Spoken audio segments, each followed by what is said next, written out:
समाचार तो हर दिन आप लोगों को मिलते रहना चाहिए, चाहे वो उत्तर प्रदेश का हो, चाहे वो बिहार का हो, बंगाल का हो, पूरे देश का हो, पूरी दुनिया का हो।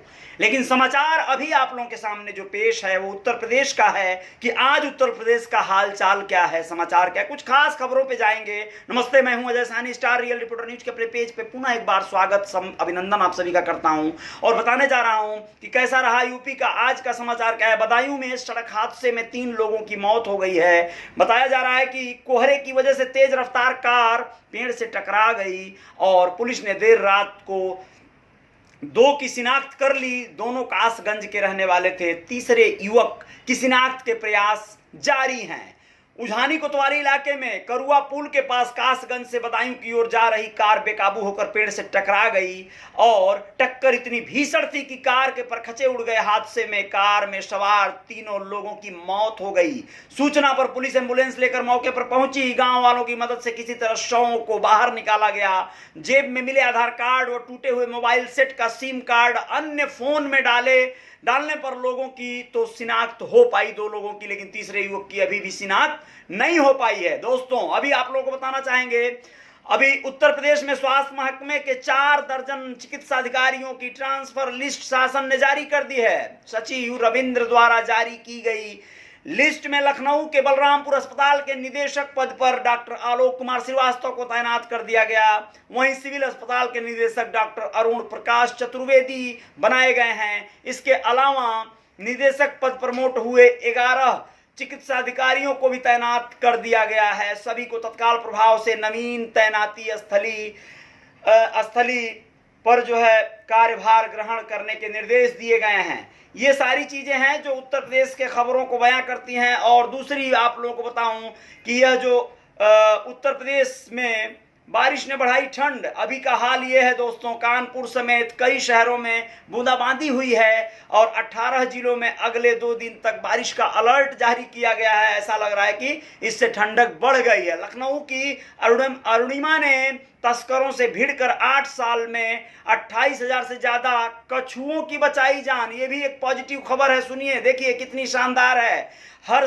हम सभी नेचर से हर दिन कुछ न कुछ लेते हैं, लेकिन नेचर के लिए बहुत कम लोग हैं जो कुछ सोचते हैं। इन्हीं चुनिंदा लोगों में से एक हैं अरुणिमा सिंह, जिन्होंने पढ़ाई पूरी करने के बाद किसी बड़ी कंपनी में जॉब करने के बजाय लुप्त हो रही प्रजातियों, खासकर कछुओं को बचाने की पहल की है। इन्होंने इन विगत 8 वर्षों में सोचिए 28,000 से ज्यादा कछुओं को गंगा में छोड़ा है, बचाया है और तमाम तरह का मतलब उनको बचाने की मुहिम चलाई है तस्करों से। बहुत बड़ी बात है ये और बहुत बड़ी सोच की कहीं ना कहीं प्रेरक हैं। मगरमच्छों को और डॉल्फिन को सबको सेव करने का, बचाने का इन्होंने एक तरह से बीड़ा उठा लिया है पूरी टीम। 31 साल की अरुणिमा हैं, लखनऊ यूनिवर्सिटी से मास्टर्स की हैं ये। और आप लोगों को बताएं कि 2012 में इन्होंने कहा कि इस कॉलेज प्रोजेक्ट के लिए लखनऊ के कैकरेल घड़ियाल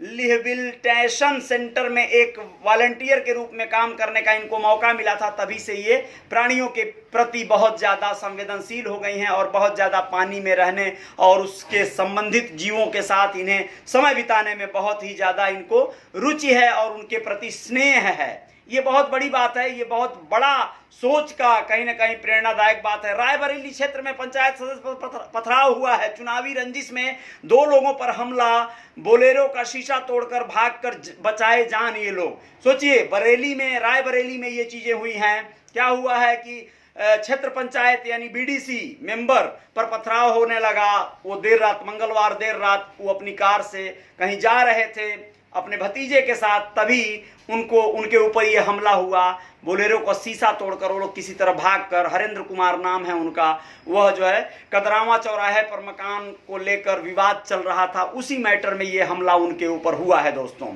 अब आप लोगों को और ज्यादा जानकारी जो है उत्तर प्रदेश के कुछ और जगहों से दे देते हैं। आपको बताएं कि शासन ने जारी की है सूची। डॉक्टर आलोक श्रीवास्तव के बारे में बता चुका हूं।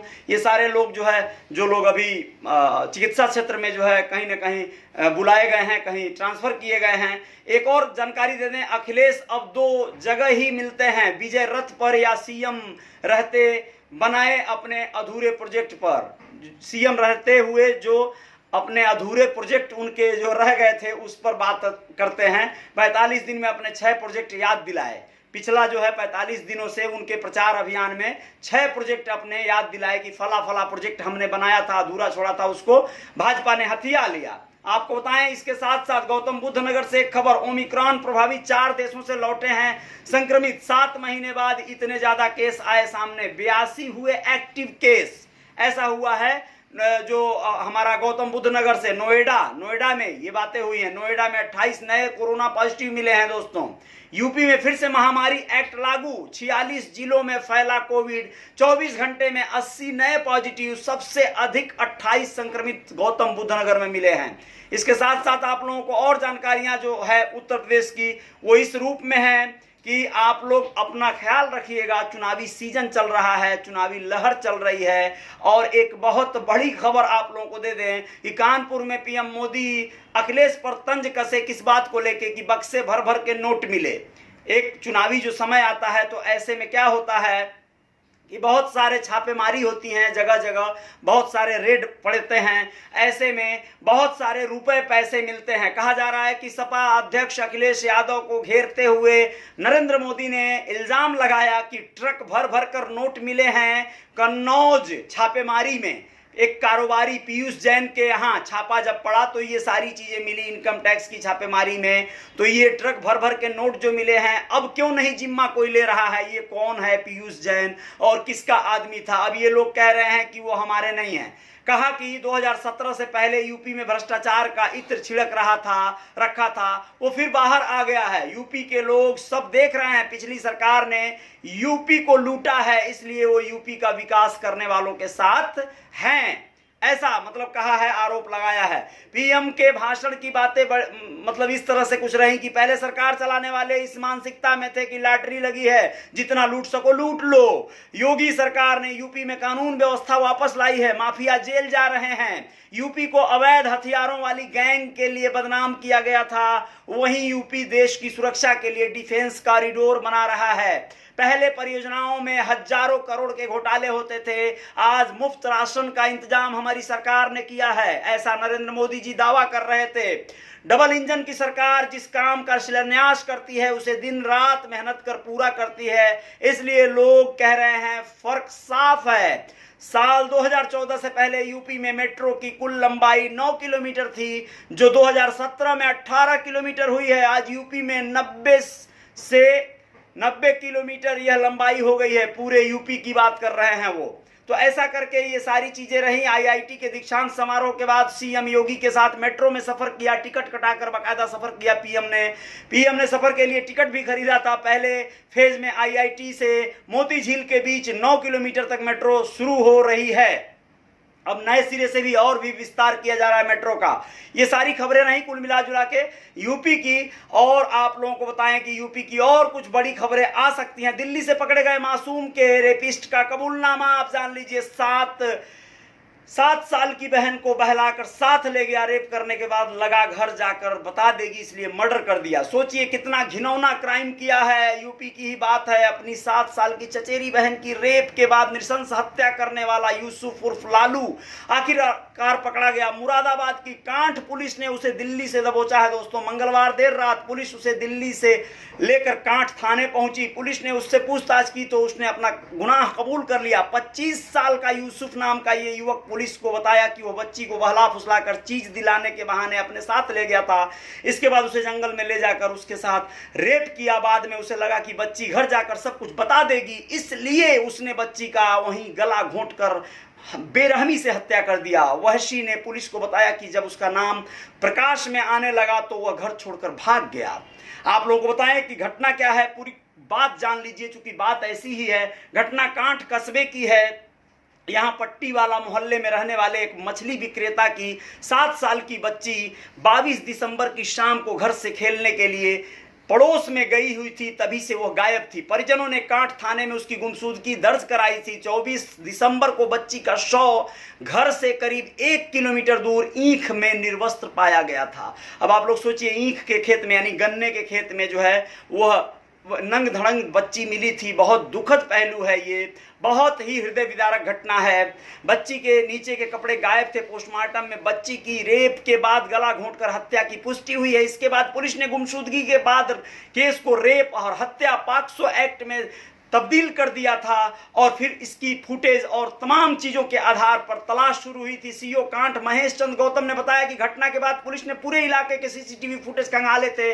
इसमें बच्ची का तहेरा भाई यूसुफ उर्फ लालू आखिरी बार बच्ची के साथ देखा गया था। वह बच्ची को लेकर अपने साथ जा रहा था। पुलिस ने छानबीन की तो पता चला कि बच्ची के घर के पड़ोस में रहने वाले यूसुफ ने ही अपनी बहन की रेप के बाद हत्या किया था। पुलिस ने उसे पकड़ने की कोशिश की तो वह फरार हो गया। मंगलवार को वह दिल्ली में पुलिस के हाथ चढ़ गया। दोस्तों, पुलिस को मैं सैल्यूट करता हूं। रियल रिपोर्टर न्यूज सलाम करता है पुलिस के इस जज्बे को जो इस भयंकर और दुर्दांत अपराधी को पकड़ पाई, वरना यह अधूरा रह जाता, जानकारी छुप जाती कहीं ना कहीं। तो ये बहुत बड़ा कार्य किया है पुलिस ने मासूम बच्ची की रेप के बाद हत्या करने वाले यूसुफ उर्फ लालू का थाने में बच्ची के परिजनों से सामना कराया। यूसुफ को पकड़कर लाने के बाद पुलिस ने मंगलवार देर रात बच्ची के परिजनों को भी थाने बुलाया। बच्ची के परिजनों के सामने यूसुफ ने पूरी घटना बताई और अपना गुनाह कबूल कर लिया। परिजनों के सामने सोचिए क्या बीती होगी उनके दिल पर। जो भी हो, आप लोग समझ सकते हैं इस चीज को।